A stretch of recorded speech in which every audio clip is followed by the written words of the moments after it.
Assalamualaikum warahmatullahi wabarakatuh. Kami dari kelompok 3 yang beranggotakan Hani Rosina, Sabrina Mutiara, Salsabila Hidayat, dan Syifa Fauzia akan mempresentasikan hasil uji coba kami menggunakan software Flexim.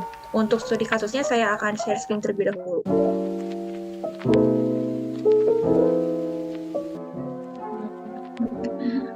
Di sini saya akan membacakan untuk studi kasusnya dahulu, yaitu dengan berjudul pemodelan sistem simulasi sistem dinamis sistem produksi kelapa menggunakan software Fansim studi kasus pada sumber Makmur Jaya.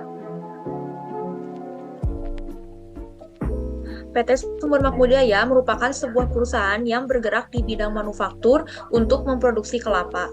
PT Sumber Makmur Jaya dalam sistem produksinya menerapkan produksi make to stock di mana permintaan dari konsumen yang fluktuatif dan tidak menentu. Berdasarkan kapasitas dan kemampuan yang dimiliki, setiap bulannya perusahaan belum dapat memenuhi permintaan dari konsumen.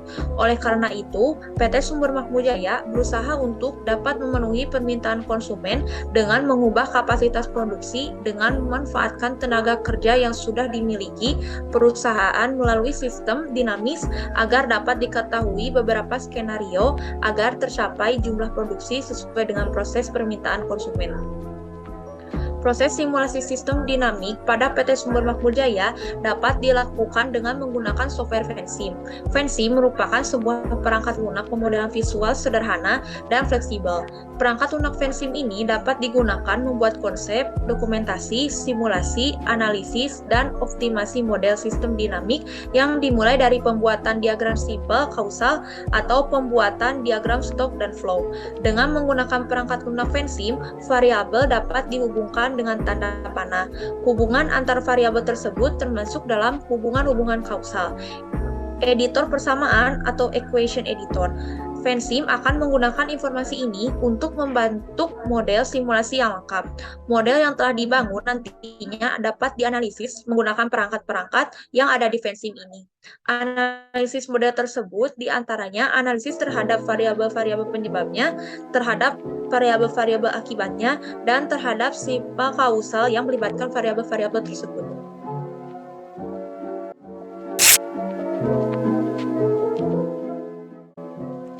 Selanjutnya, di sini kita akan membuat causal loop-nya. Pertama, kita klik file, lalu new model. Di sini initial time-nya kita ganti menjadi 2022 dan final time-nya diganti menjadi 2027. Time step-nya tetap 1 dan unit for time-nya diganti years. Lalu klik OK. Lalu selanjutnya kita membuat variable tools. Di sini yang pertama variable tools yaitu hasil panen kelapa.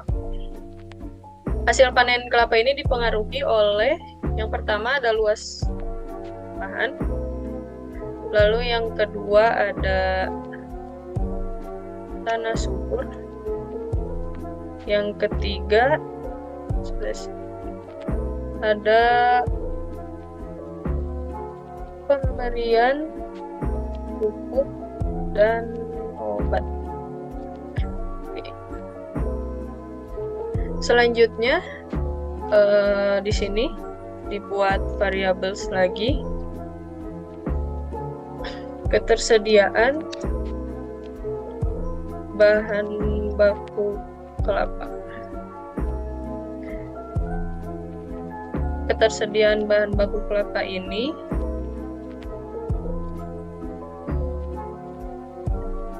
dipengaruhi oleh jumlah ini dipengaruhi oleh jumlah permintaan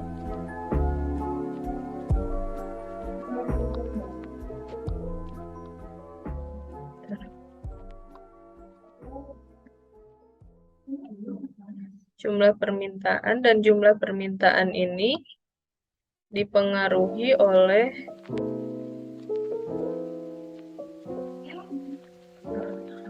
persentase peningkatan.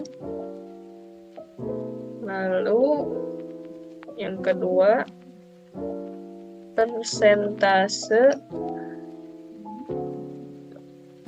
penurunan.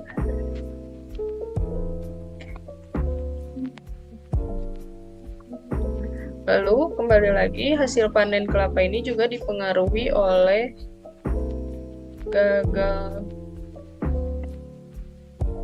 panen kelapa, dan gagal panen kelapa ini juga dipengaruhi oleh dua variabel, yaitu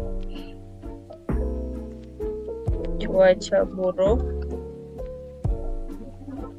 dan hama. Oke, sudah, di sini kita rapikan terlebih dahulu.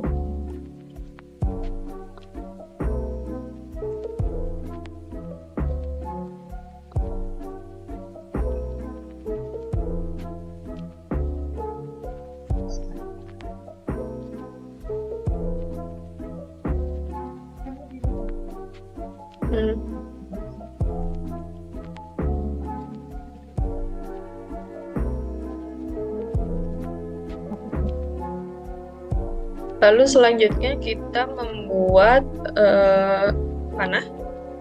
Yang pertama ini dari luas lahan dibuat panah ke hasil panen, dari tanah subur ke hasil panen, dan pemberian pupuk dan obat ke hasil panen juga. Lalu dari hasil panen ini dibuat panah juga ke ketersediaan bahan baku. Dari gagal panen kelapa ke hasil panen kelapa, cuaca buruk ke gagal panen kelapa, hama ke gagal panen kelapa. Selanjutnya dari jumlah permintaan ke ketersediaan bahan baku, persentase penurunan ke jumlah permintaan, persentase peningkatan ke jumlah permintaan.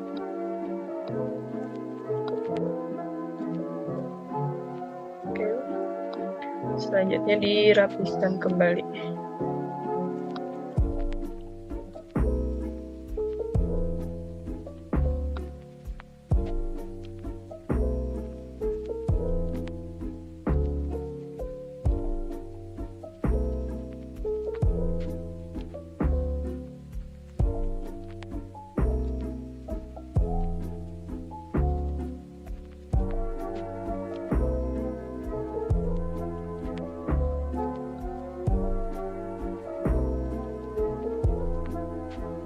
Setelah dibuat panah seperti ini,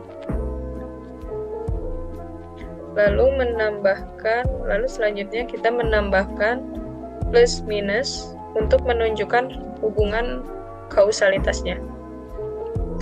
Pertama, dari luas lahan ke hasil panen kelapa ini berpengaruh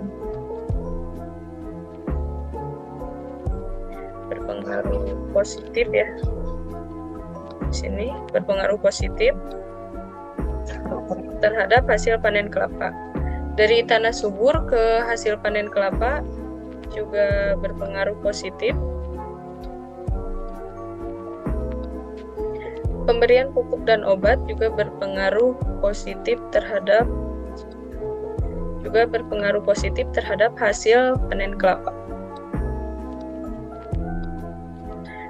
Selanjutnya, di sini ada cuaca buruk. Cuaca buruk ini berpengaruh positif terhadap gagal panen kelapa, dan yang kedua hama juga sama berpengaruh positif terhadap gagal panen kelapa. Positif. Gagal panen kelapa ini juga berpengaruh negatif terhadap hasil panen kelapa.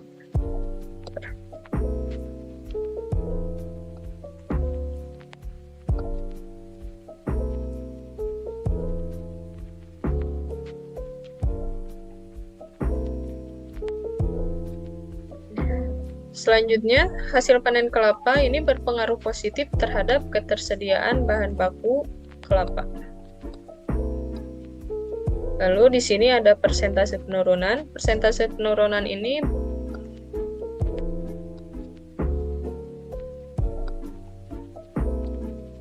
negatif terhadap jumlah permintaan, dan persentase peningkatan ini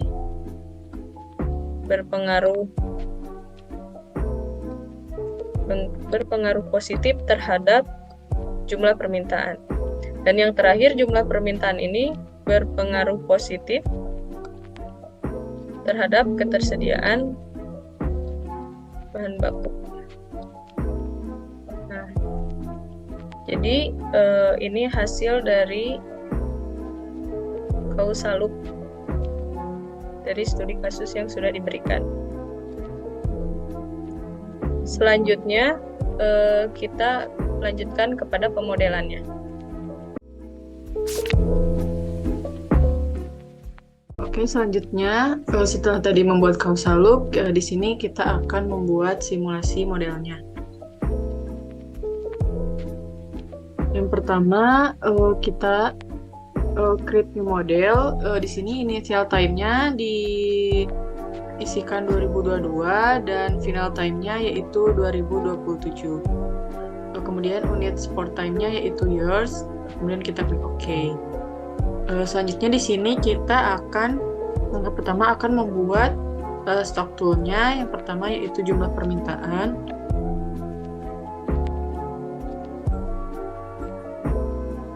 Yang kedua yaitu ketersediaan bahan baku kelapa.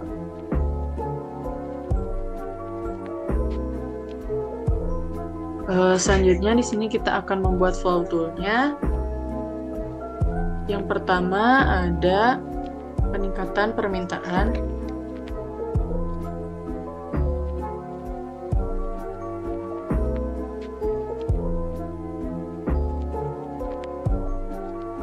Kemudian yang kedua, di sini ada penurunan permintaan.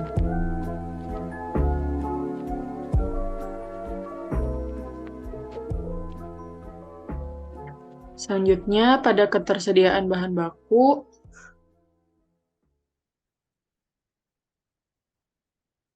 terdapat, kita akan reset dulu modelnya.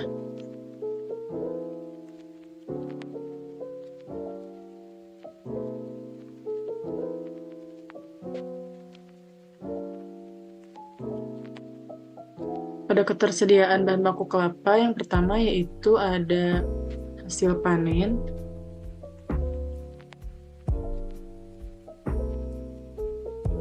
Yang kedua ada daerah gagal panen. Daerah panen gagal.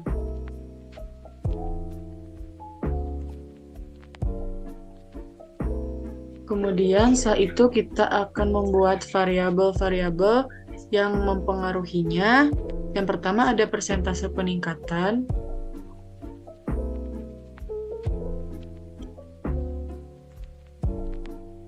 Yang kedua ada persentase penurunan.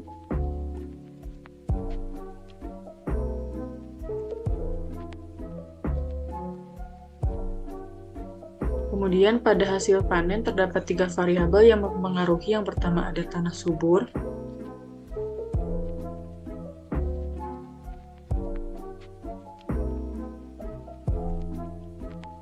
Yang kedua ada luas lahan.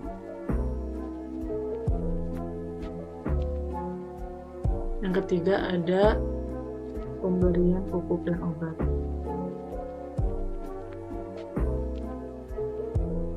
Selanjutnya pada daerah panen gagal ada 2 variabel yang mempengaruhi. Yang pertama ada cuaca buruk. Dan yang kedua ada banyak hama.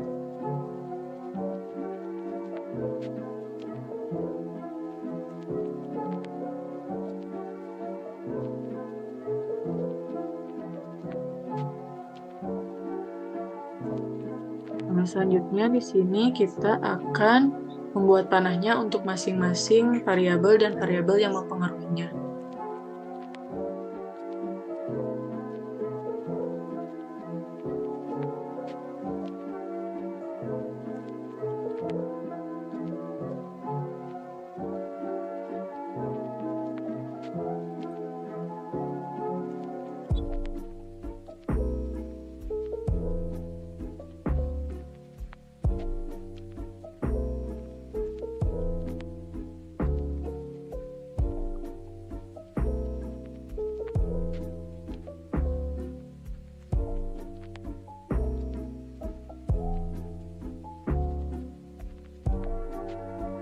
Kemudian setelah selesai, kita akan mengklik equation untuk memasukkan persamaannya.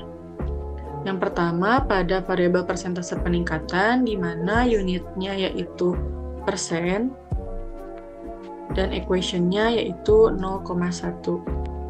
Kemudian kita klik OK.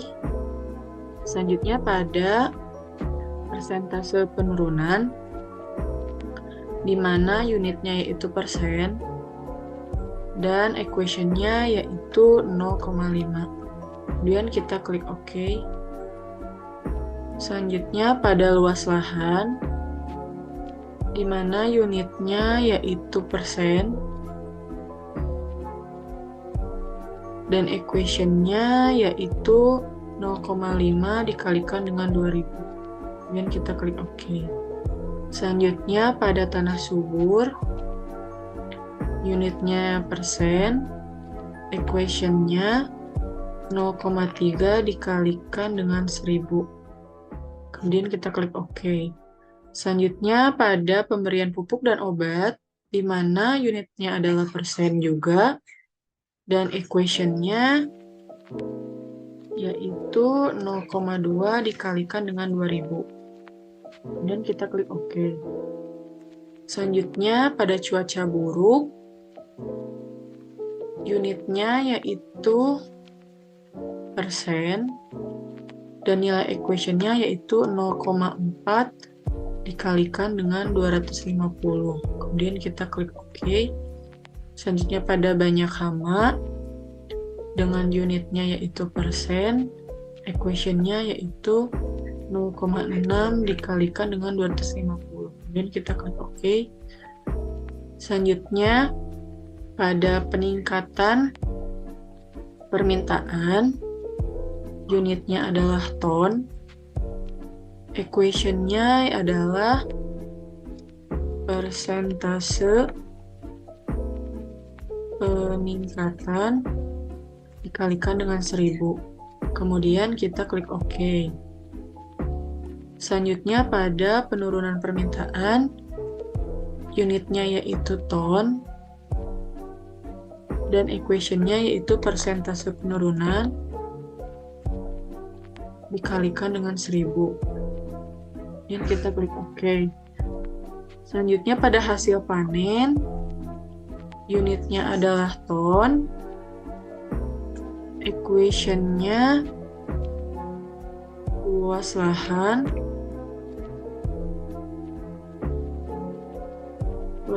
ditambah pemberian pupuk dan obat ditambah tanah subur.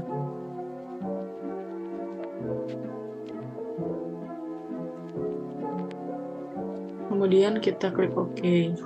Selanjutnya pada daerah panen gagal, unitnya ton, equation-nya yaitu banyak hama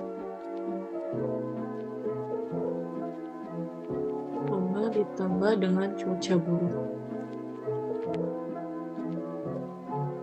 Kemudian kita klik OK. Selanjutnya pada jumlah permintaan, yaitu unitnya yaitu adalah ton. Di sini equation-nya yaitu peningkatan permintaan dan penurunan permintaan.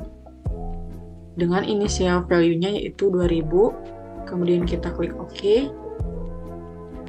Kemudian selanjutnya pada ketersediaan bahan baku kelapa, di sini equation-nya yaitu hasil panen dikurangi daerah panen gagal, dikurangi jumlah permintaan, dan initial value-nya yaitu 2000.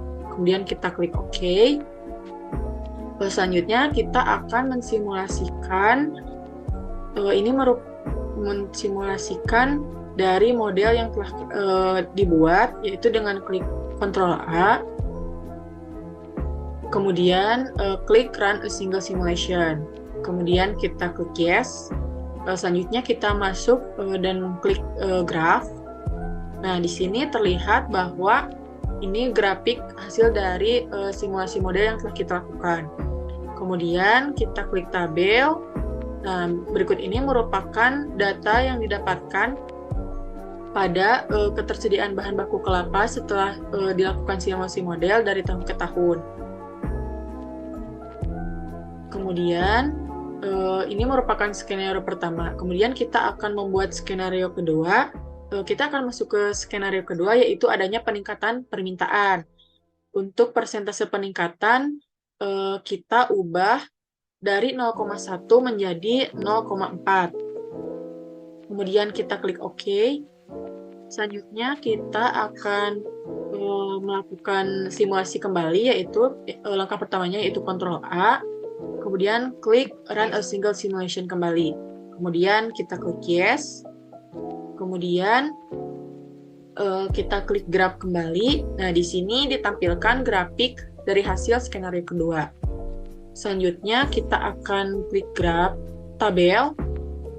Nah, di sini menampilkan data ketersediaan bahan baku kelapa dari tahun ke tahun. Di mana pada tahun 2027 terdapat peningkatan ketersediaan bahan baku kelapa yaitu sebanyak 1.250.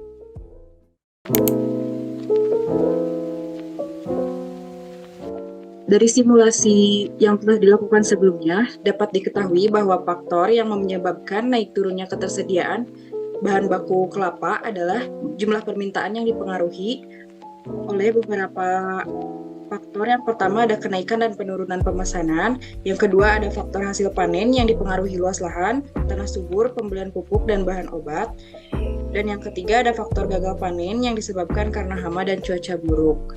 Ditampilkan dalam causal loop berikut. Selanjutnya ada model sistem produksi kelapa. Berikut grafik skenario pertama. Dengan hasil pemodelan sistem skenario pertama ini, hasil ketersediaan bahan baku kelapa pada tahun 2022 sebanyak 2.000 ton, tahun 2023 sebanyak 1.650 ton, tahun 2024 sebanyak 1.700 ton, tahun 2025 sebanyak 2.150 ton, tahun 2026 sebanyak 3.000 ton, dan tahun 2027 sebanyak 4.250 ton. Untuk skenario kedua, berikut pemodelan grafiknya. Dengan hasil ketersediaan bahan baku kelapa pada tahun 2022 sebanyak 2.000 ton, tahun 2023 sebanyak 1.650 ton, tahun 2024 1.400 ton, 2025 1.250 ton, 2026 sebanyak 1.200 ton, dan tahun 2027 sebanyak 1.250 ton. Dari hasil output kedua skenario yang telah dilakukan, skenario pertama dipilih dengan ketersediaan bahan baku seperti yang telah disebutkan, karena penurunan pada ketersediaan bahan baku di skenario pertama ini tidak terlalu signifikan, sehingga bahan kelapa gandum pada saat produksi tidak akan mengalami kekurangan dan proses produksi akan berjalan dengan baik. Sekian simulasi Vensim dari kelompok kami. Wassalamualaikum warahmatullahi wabarakatuh.